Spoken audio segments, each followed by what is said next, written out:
C'est une des professions les plus éprouvées par la crise sanitaire, celle des restaurateurs. On pense aussi aux hôteliers, aux barmen. L'année 2020 a été très compliquée et les mois à venir sont toujours incertains. Alors quel bilan, quel sentiment en ce début d'année? Quels sont aussi les espoirs? Pour en parler, nous recevons ce soir Philippe Coudy, président de l'Union des métiers et des industries de l'hôtellerie de Seine-Maritime et patron d'un restaurant à Rouen. Bonsoir Monsieur Coudy. Bonsoir. Alors quel bilan comptable tirer en l'année 2020? Y a-t-il des faillites à craindre? Et aussi du côté des salariés, quel est l'état d'esprit?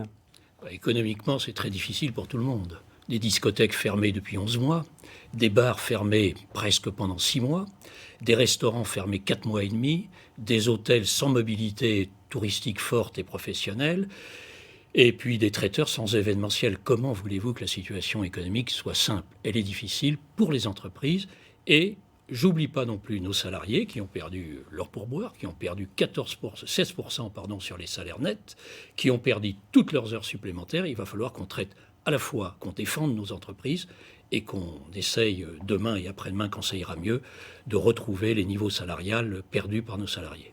Les aides de l'État sont-elles selon vous suffisantes? Alors, elles sont suffisantes. Je dirais depuis le 1er décembre, il y a eu un effort de fait. Mais on a oublié un peu le mois de novembre, et on a oublié surtout le mois d'avril et le mois de mai, sur lequel le fonds de solidarité n'a pas été déplafonné. Donc ça, on demande ce déplafonnement. Quel est l'état d'esprit psychologique des personnels, mais aussi des patrons?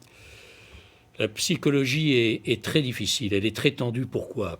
Je ne sais pas si vous pouvez vous imaginer le fait de ne plus du tout travailler, de ne plus du tout avoir de recettes dans une entreprise. C'est absolument calamiteux, c'est psychologiquement très destructeur.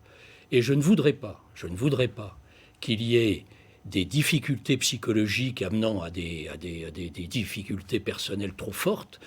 Je veux qu'avec nos gouvernants, avec nos collectivités locales, nous trouvions pour chacun une solution économique. Il y en a. Il y aura peut-être des décès économiques, mais je souhaite qu'il y en ait vraiment le moins possible et on va se battre pour. Alors pour le moment, la date qui est avancée pour la réouverture, c'est le 20 janvier, mais regardons des images qui ont parfois choqué celles de la foule présente lors des achats des commerces, des cadeaux de Noël. Beaucoup de monde. Vos établissements sont restés fermés, selon vous? Sont-ils des lieux dangereux pour la contamination, ces restaurants, alors? Alors je crois qu'on se trompe de stratégie. Les lieux ne sont pas contaminants pour nous, ce sont les comportements qui sont contaminants. Et à partir de cette différence de stratégie, c'est-à-dire les lieux ne sont pas contaminants par eux-mêmes, ce sont les comportements au sein des lieux qui peuvent être contaminants.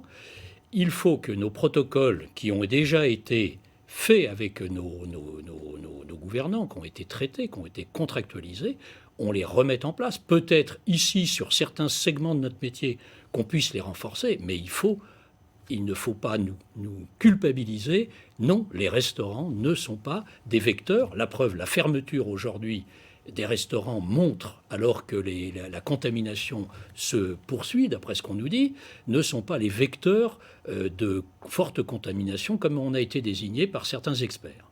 Eh bien écoutez, merci beaucoup Monsieur Coudy d'avoir accepté l'invitation de France 3 Normandie. Puis bien sûr, il y a encore des notes d'espoir. Certains restaurants, notamment de luxe, ont peut-être pu réussir à sauver cette fin d'année.